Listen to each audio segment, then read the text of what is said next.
नमस्कार, मैं डॉक्टर अनीता चौहान और मैं आपको पढ़ा रही हूँ हिंदी व्याकरण के अंतर्गत काव्य सौंदर्य के तत्व। काव्य सौंदर्य के तत्वों में हम रसों का अध्ययन कर रहे हैं।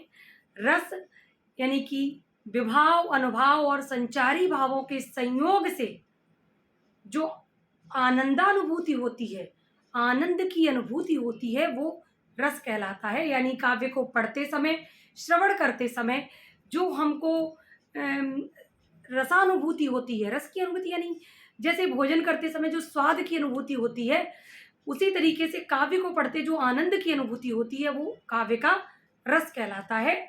ये हमने समझ लिया था पहले ही। तत्पश्चात हमने श्रृंगार रस और वीर रस को जाना। आज हम पढ़ेंगे हास्य रस और करुण रस। हास्य रस क्या है और करुण रस क्या है? हमने नवरसों को जाना, उनके स्थायी भावों को जाना। हास्य रस, हास्य रस का जो स्थायी भाव है वो हास है, यानी हंसी। ठीक है, हास्य रस उत्पन्न कैसे होता है देख लीजिए। विभाव, अनुभाव और संचारी भावों के संयोग से ही प्रत्येक रस की निष्पत्ति होती है।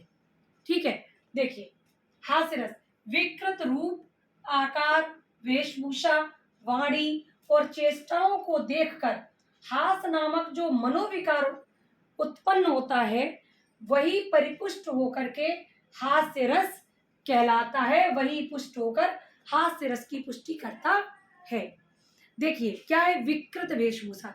जैसे किसी व्यक्ति का ऐसा कोई ऐसी जोकर की तरह वेशभूषा बना करके सामने आ जाए तो हमें हंसी आ जाती है। कोई इस तरीके की बात कर दे, चुटकुले सुनाता है या कोई भी ऐसी बात करे जिससे हमें हंसी आ जाए। किसी की वेशभूषा ऐसी है, किसी का पहनावा रहन सहन ऐसा है, या कोई अपनी भाव भंगिमाओं से, चेष्टाओं से, अपनी हरकतों से इस तरीके का वातावरण उपस्थित करे जिससे कि हंसी उत्पन्न हो, हमें अंदर से हास उत्पन्न हो जाए उसको देखकर, तो वो जो है हास्य रस की वहां पर पुष्टि होती है, वहां पर हास्य रस उत्पन्न होता है। इसी प्रकार से काव्य में जब कुछ ऐसे कथन आ जाते हैं कविता पाठ करते समय, जो कुछ ऐसा हमारे सामने साकार रूप उपस्थित कर देता है कवि, जिसमें किसी की वेशभूषा, आकार, विकार, चेष्टाएं ऐसी हों कि उससे हंसी उत्पन्न हो जाए, तो वहां पर हास्य रस है। ठीक है, बहुत सरल भाषा में आप समझ गए होंगे कि हास्य रस क्या है। इसका स्थायी भाव है हास। ठीक है, अब देखिए हास्य रस के लिए मैंने दो उदाहरण लिए हैं। पहला देख लीजिए, विंध्य के वासी उदासी तपोव्रत धारी महाबिन नारी दुखारे। जिस समय ये रामचरितमानस से लिया गया है उदाहरण, जिस समय भगवान श्री राम ऋषि विश्वामित्र के साथ गौतम की पत्नी अहिल्या को तार कर उनका उद्धार करके आगे बढ़े, तो वहां पर विंध्य के जो वासी थे, जो शेष ऋषि मुनि थे, उनके बीच में क्या वार्तालाप होता है भगवान श्री राम को लेकर के, उस विषय में इसमें बताया गया है। क्या? विंध्य के वासी उदासी तपोव्रत धारी महाबिनु नारी दुखारे। बिना नारियों के दुखी थे कौन? तपोव्रत धारी। कहाँ रहते थे? विंध्य के वासी। जो विंध्य के निवासी थे वो बहुत उदास थे। क्यों? क्योंकि वो बिना नारी के, उनके पास नारियां नहीं थी। वो बिना नारियों के रहते रहते नारी के विहीन जीवन जीने से बहुत अधिक उदास हो चुके थे। गौतम तीय तरी तुलसी, तुलसीदास की कथा से उन्होंने सुना था कि गौतम तीय, गौतम की पत्नी को जिन्होंने तारा है, ये सुन करके सुनि में मुनि वृंद सुखारे। जो मुनि थे वहां के, वो बहुत अधिक सुखी हुए कि गौतम की पत्नी अहिल्या जो पत्थर बनी हुई थी, उनको भगवान श्री राम ने उद्धार कर दिया। तो क्या आगे क्या कहानी होती है? वहीं शिला सब चंद्रमुखी, परसे पद मंजुल कंज तिहारे। कीनी भली रघुनायक जू, करुणा करी कानन को पगधारे। भगवान श्री राम आपने बड़ी कृपा करी, जो करुणा करके कानन में यानी जंगल में, वन में आप पधारे कि हुए शिला सब चंद्रमुखी। अब जितने भी रास्ते में पत्थर होंगे वो सब चंद्रमुखी में परिवर्तित हो जाएंगे, सभी नारियां बन जाएंगे। पर से पद मंजुल कंजतिहारी, तुम्हारे चरण कमलों के स्पर्श से अब वो समस्त पत्थर जो हैं वो स्त्रियों में परिवर्तित हो जाएंगे और हम सबको एक एक स्त्री प्राप्त हो जाएगी। तो जब हम इस दोहे को पढ़ते हैं, इस चौपाई को पढ़ने के बाद हमें हमें एक हास्य रस उत्पन्न होता है कि कभी भी ऐसा नहीं हो सकता कि पत्थर नारियां बन जाएं। लेकिन उन्होंने सुना कि एक पत्थर था जो भगवान श्री राम के चरण कमल स्पर्श करते ही नारी बन गया। तो वो तो अहिल्या को शाप लगा हुआ था, इसलिए भगवान गौतम का, उनके पति ने उनको श्राप दिया था, तो इसलिए वो पत्थर बन गई थी। और उनका श्राप तभी मोक्ष होता जब भगवान श्री राम के चरण कमलों का स्पर्श उनको प्राप्त होता। तो जब उनको भगवान श्री राम के चरण कमलों का स्पर्श प्राप्त हुआ तो वो श्राप से मुक्त हुई। अब ये कथा जब पूरे वन में फैल गई तो बाकी ऋषि मुनियों को ये भ्रम हो गया कि अब अच्छा हुआ भगवान श्री राम वन में पधारे हैं, तो अब जितने भी पत्थर हैं वो सब रास्ते में रख दो, भगवान श्री राम आएंगे, उनके चरण कमलों का स्पर्श होगा और वो सब के सब चंद्रमुखी यानी नारियां बन जाएंगे और हम सबको एक एक नारी प्राप्त होगी। ठीक है, तो ये हास्य रस का उदाहरण है। दूसरा देख लीजिए, अन्य उदाहरण में एक और उदाहरण है, हंसी हंसी भाजे देख दूल्हा दिगंबर को। ये भगवान शिव शंकर के विवाह का वर्णन है। इसमें भगवान जब शिव शंकर माता पार्वती से विवाह करने के लिए गए तो उनका जो वेश था, शमशान की राख भस्म को लपेटे हुए, मृग चर्म को धारण किए, सर्प बिच्छू इत्यादि उनके शरीर पर, इस तरीके का अनोखा दूल्हा कभी भी नारियों ने देखा ही नहीं था। तो जब भगवान श्री कृष्ण को नंदी पर सवारी करके ब्याहने के लिए जाते हुए देखा, ऐसे अद्भुत दूल्हे को देख करके हंसे हंसे भाजे देख दूल्हा दिगंबर को। ठीक है, इस प्रकार के दूल्हे को देख करके नारियां जो है हंस हंस के भाग रही हैं, एक दूसरे को उनकी कहानियां बता रही हैं। तो यहाँ पर भी जो भगवान शिव शंकर की वेशभूषा है वो क्या है, आलंबन है। ठीक है, नारियों का हंसना खिलखिलाना ये सब संचारी भाव है। इस प्रकार से यहाँ पर हास्य रस की पुष्टि होती है। मैं पहले ही बता चुकी हूँ, कोई भी वेशभूषा है, चेष्टा है, वाणी है, कोई विकृत आकार है, आकार किसी का टेढ़ा मेढ़ा है, कोई वेश ऐसा धारण कर ले, या वाणी के द्वारा कोई ऐसी कोई चुटकुला सुनाता है या कोई भी इस प्रकार की बात करता है, उसके द्वारा, ये चेष्टाओं के द्वारा इस प्रकार से कोई मनोविकार उत्पन्न करता है जिससे हास नामक स्थायी भाव उत्पन्न हो, तो उससे हास्य रस की स्थिति उत्पन्न हो जाती है। तो ये हास्य रस है। इसके अतिरिक्त भी यदि आप लोगों को भी कोई हास्य रस का उदाहरण मालूम है और आप उसमें बता सकते हैं क्या आलम्बन विवाह है, उद्दीपन विवाह क्या है, तो आप उसको कमेंट बॉक्स में लिख कर दीजिए। आगे चलते हैं करुण रस। करुण रस का जो स्थायी भाव है वो शोक है। करुण रस हास्य रस का ठीक विपरीत है। हास्य रस यदि हंसाता है तो करुण रस हमको रुलाता है। सहृदय पाठक, ऐसा नहीं है कि करुण रस नीरस है, नीरस नहीं है, करुण रस में भी एक आनंद है। रामायण, संपूर्ण रामायण का जो मुख्य रस है वो करुण रस है। ठीक है, संपूर्ण वाल्मीकि रामायण करुण रस से ओतप्रोत है। लेकिन क्या रामायण नीरस है? रामायण सरस है, क्योंकि करुण रस भी एक अद्भुत आनंद की उत्पत्ति करता है। देखिए, करुण रस की परिभाषा क्या है?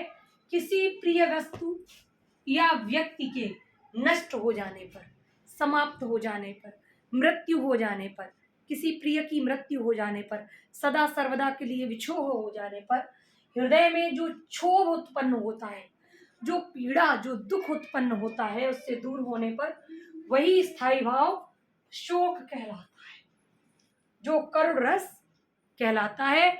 उस शोक रूपी स्थायी भाव से करुण रस की पुष्टि होती है। समझ गए करुण रस कैसे होता है? जब आप कोई ऐसी मूवी देखते हो जिसको देखने से आपको दुख होता है, कष्ट होता है, जिसे देखकर आपके आंसू निकल आते हैं, आप एकदम से दर्द में डूब जाते हैं। कोई ऐसा सीन होता है जिसको देखकर हमारे एकदम आंसू झरने लगते हैं, वहां पर करुण रस है।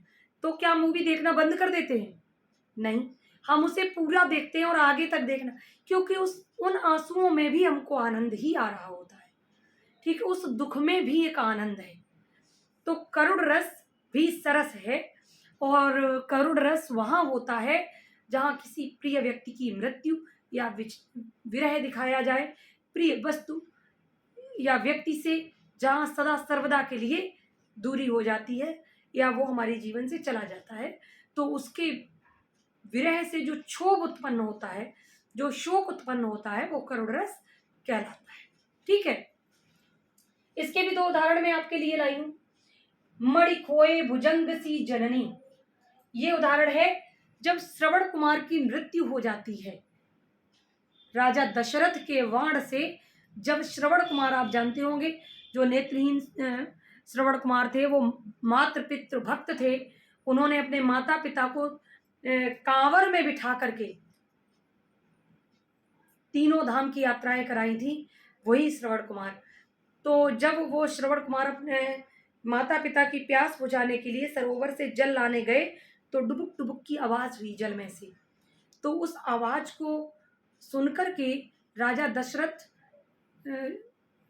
आखेट के लिए निकले थे जंगल में, वो शिकार खेलने गए थे। जब उनके कानों में वो आवाज पड़ी, तो उन्होंने सोचा कोई जंगली जीव पानी पी रहा है। उन्होंने शब्द भेदी बाण उसी शब्द पर चला दिया जहां से वो आवाज आ रही थी। वहां श्रवण कुमार अपने माता पिता के लिए उंजली में जल भर के ले जा रहे थे। वहीं बाढ़ लगने पर उनकी वहीं मृत्यु हो जाती है, और उनके माता पिता उसी समय राजा दशरथ को, जब उन्हें पता चलता है कि मेरे पुत्र को किसी ने वाण मार दिया है, तो वो शाप दे देते हैं कि जिस प्रकार से हम अपने पुत्र के विरह में प्राण त्याग रहे हैं, उसी प्रकार से हे राजन, तुम भी अपने पुत्र के विरह में ही अपने प्राण एक दिन त्यागोगे। तभी भगवान श्री राम को जब वनवास होता है, तो राजा दशरथ पुत्र शोक में अपने प्राण त्याग देते हैं। ये छोटी सी कहानी थी करुण रस की। चलिए आगे बताती हूँ। मणि खोए भुजंग सी जननी, जिस प्रकार से मणि खो जाने के बाद भुजंग हो जाता है, निस्तेज, उस प्रकार से वो जननी फलसा पटक रही थी शीश पृथ्वी पर, उसी प्रकार से अपना शीश पटक रही थी, जैसे कि मणि खो जाने के बाद नाग अपने शीश को पृथ्वी पर पटकता है, धरती पर पटकता है। अंधी आज बनाकर मुझको किया न्याय तुमने जगदीश, प्रश्न चिन्ह लगा हुआ है। ईश्वर से गुहार लगा रही है, ईश्वर को उलाहना दे रही है, धिक्कार रही है कि हे ईश्वर, इस अंधी को सचमुच आज पुनः अंधा बना करके क्या आज आपने न्याय किया है। यहाँ पर माता का रोना रुदन, श्रवण कुमार की मृत्यु जो है वो आलंबन है, जननी का रोना बिलखना संचारी भाव है, और विभाव है श्रवण कुमार की मृत्यु, उनकी माता का रुदन जो है वो आलंबन है। और इस प्रकार से यहाँ पर करुण रस की पुष्टि होती है। एक दूसरा उदाहरण भी है, छोटा सा देख लीजिए। मैंने पूरा नहीं लिखा है, आपको पूरा मिल जाएगा अपनी पाठ्य पुस्तक से। क्या है, अभी तो मुकुट बंधा था माथ, ये उस नवोढ़ा पत्नी की, नई ब्याही हुई दुल्हन की करुण कथा है, जो अभी अभी ब्याह करके आई है और अकस्मात ही उसके पति का निधन हो जाता है। तो देखिए क्या चित्र उपस्थित किया है कवि ने। अभी तो मुकुट बंधा था माथ, हुए कल ही हल्दी के हाथ, खिले भी न थे लाज के बोल, खिले थे चुंबन शून्य कपोल, हाय रुक गया वहीं संसार, वात हत लतिका सुकुमार, पड़ी है छिन्नाधार। जो नई पत्नी है, जिसकी अभी हाथों की मेहंदी नहीं छूटी थी, हल्दी नहीं छूटी थी, श्रृंगार सब बिखर गया है, और वो इस प्रकार से टूटकर पृथ्वी पर गिरी पड़ी है, जैसे किसी वृक्ष से टूटकर अलग हुई कोई लतिका, कोई वेल पृथ्वी पर छिन्नाधार होकर के पड़ी होती है। तो इन दोनों ही उदाहरणों में करुण रस की पुष्टि होती है। इस प्रकार से यहाँ पर आप समझ सकते हैं कि करुण रस क्या है और हास्य रस क्या है। इसके अतिरिक्त भी यदि आपको अपनी पाठ्य पुस्तक में कहीं दोहे चौपाई में यदि कोई करुण रस मिलता है और आप उसको पहचानते हैं, क्योंकि आपने परिभाषा यहाँ समझ ली है, उसको पहचानिए, और पहचानने के बाद अंडरलाइन कीजिए, उसको कमेंट बॉक्स में लिख करके भेजिएगा। मैं बताऊंगी ये वास्तव में करुण रस या हास्य रस यहाँ पर पुष्टि हो रही है करुण रस की, या अन्यथा नहीं हो रही है। इस प्रकार से आप रसों को समझते चलिए। अगले वीडियो में मैं आपको अन्य रसों से आपका परिचय कराऊंगी। और रस बहुत काव्य सौंदर्य के बहुत ही मुख्य अंग है, इनको समझना बहुत आवश्यक है।